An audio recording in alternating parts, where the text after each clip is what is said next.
PSU bouquet को लेकर आप क्या कहना चाहेंगे? इनमें अभी भी और दमखम है आगे? कविता जी देखिए, एक तो पीएसयूज जो एक प्रकार का दो पिछले 10 साल पीएसयू स्टॉक्स के लिए लॉस डेकेड थे, क्योंकि सरकार इनके क्लीन अप में थी। पीएसयू बैंक्स को क्लीन अप करा जा रहा था। पीएसयू ऐसे सेक्टर्स के अंदर थे जिसके अंदर ग्रोथ नहीं थी, ऐसे सेक्टर्स के अंदर थे जिसके अंदर ज़्यादा नेचुरल रिसोर्सेज पे डिपेंडेंस थी। तो पावर के अंदर समस्या थी, कमोडिटीज़ में समस्या थी, और बैंक्स को क्लीन अप करा जा रहा था। तो पीएसयू जो सरकार की कंपनियां हैं, उनके अंदर सेक्टर में कोई टेलविंड नहीं थी। अब जो पीएसयूज़ हैं उनमें डिफेंस है। डिफेंस को आपने आत्मनिर्भर की वजह से बड़ा करा है। रेलवेज में आपने केपेक्स करा है। आपने एक बड़ा बुल रन देखा है इस समय पावर के अंदर, because power demand has gone higher. हम बात कर रहे थे शायद 2-3 हफ्ते पहले, और आपने देखा कि कमोडिटी में जो बुल रन है उसकी वजह से हिंदुस्तान, उसकी वजह से सेल या फिर नाल्को, इनको काफ़ी बड़ा बेनिफिट मिला है। तो जो big picture for PSU is very different. अब आपको ये समझना है कि पीएसयू में आने वाले समय में क्या हो सकता है। मेरा ये मानना है कि पीएसयू स्टॉक सस्ते थे, मगर अब वह सस्ते नहीं है, मगर वो अच्छा। इतने महंगे नहीं है कि आप उनको बेचते। मगर आप इस समय आपको प्रिपेयर्ड रहना चाहिए कि वह कभी भी 5 से 15% करेक्ट हो सकते हैं, या फिर 2 या 3 साल के लिए आपको बड़ा रिटर्न ना दें। अगर आप 1.5-2 साल का फ्लैट रिटर्न या नो रिटर्न टॉलरेट कर सकते हैं, या 15-20% वॉलिटिलिटी रिकॉर्ड टॉलरेट कर सकते हैं, तो आपको पीएसयूज़ में बने रहना चाहिए।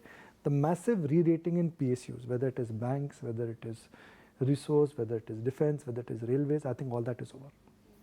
एक पीएसयू से हटकर अब थोड़ा सा प्राइवेट बैंकिंग की ओर बढ़ते हैं। एचडीएफसी बैंक की बात करते हैं, और जहां सीएफओ ने जो एनालिस्ट के साथ मीट की है, जो चिंताएं जताई हैं, उन चिंताओं को बाजार ने कुछ बहुत अच्छे से नहीं लिया। हमने देखा स्टॉक टूटा, लेकिन अब क्या यही एक मौका है जहां पर इसको लंबी अवधि के लिए दाव लगाया जा सकता है, या एक आधा तिमाही के लिए दाव लगाया जा सकता है? इस पूरे इवेंट को आप कैसे देखते हैं? देखिए, मर्जर को लेकर चिंताएं थी, उसकी वजह से स्टॉक अंडर परफॉर्म कर रहा है। मगर मर्जर के बाद जो सीएफओ साहब ने बताया, वह हालांकि नई बात नहीं थी, मगर कई बार आप कड़वा सच जब दोबारा दोबारा बोलते हैं तो कड़वा सच तो कड़वा सच ही रहता है। और कड़वा लगता और है। कड़वा लगता है। तो उन्होंने वही दोहराया जो उन्होंने पहले बोला था, मगर शायद मार्केट प्रिपेयर्ड नहीं था। मार्केट को लग रहा था कि ग्रोथ की वजह से, अंडरलाइंग लिक्विडिटी की वजह से, या फिर जो बेनिफिट्स आएंगे मर्जर के, वह 3 क्वार्टर की बजाय 2 क्वार्टर में आएंगे। मगर सीएफओ साहब ने कहा नहीं जी, लिक्विडिटी है बैलेंस शीट में, निम्स प्रेशर में रहेंगे। तो मार्केट कह रहा है कि भाई, why should I go for HDFC bank when I'm getting other banks which are giving me better margin, better entry points and a better play on India in the short term. तो short term में क्या होता है, जहाँ पर आपको growth दिखती है मार्केट वहाँ चला जाता है। तो अब जो एचडीएफसी बैंक है, वह अब उन लोगों को इसमें निवेश करना चाहिए जो कि वास्तव में मार्केट में लंबी अवधि के लिए आए। देखिए, बोलना और करने में डिफरेंस है।